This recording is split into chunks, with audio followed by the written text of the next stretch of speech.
大家好，因為對於租務方面咧，大家嘅需求咧仍然都係好殷切啊，咁所以咧想再用少少時間去同各位講下點樣去揾一個風水上咧比較有利啲嘅一啲租務嘅屋。咁我想重申啦，關於風水方面咧，如果你係想揾一間風水樓，個目的咧係長期咁住，或者咧係作為個人咧一啲購買嘅目的嘅話咧，咁呢一個討論咧就或者分享就唔適合你哋啦，因為我而家講緊嘅咧只係單一年，所以咧就比較適合一啲短期嘅租務安排。並且我講緊嘅咧，我係完全冇理會到嗰間屋咧佢本身嘅條件，例如嗰間屋嘅方向性啊，嗰間屋佢入邊同埋理氣或者我哋叫做外聯啊，佢嘅配合啊，佢嘅間隔啊浴廁啊、廚房我完全都唔理嘅，我純粹係講一個條件，嗰個條件咧就係流年方面、一年方面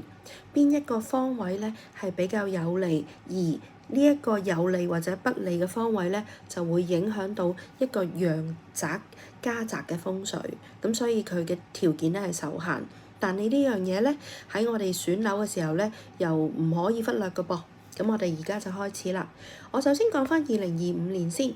2025年咧，首先大家要知道所謂年份咧，我哋係用立春嚟做一個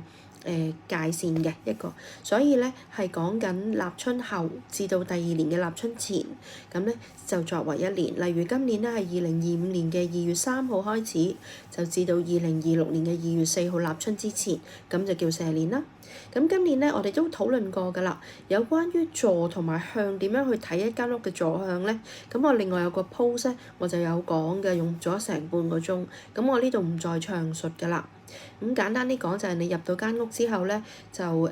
個人咧就係面向住大門一個平衡嘅方向啦。咁另外咧你嘅背後面咧就係我哋嘅坐方，你嘅面咧向住門咧行出去出邊嘅方向就叫做向方。並且我係講咧，我哋而家係以你嘅前方嘅中間作為出入嘅門口咁樣去計算。咁今年咧唔建議嘅方位就係坐西南向東北，仲有就係咧坐南向北，並且係坐東南就向西北，仲有咧就係中間開門。咁呢個咧都係唔建議嘅方位嚟嘅。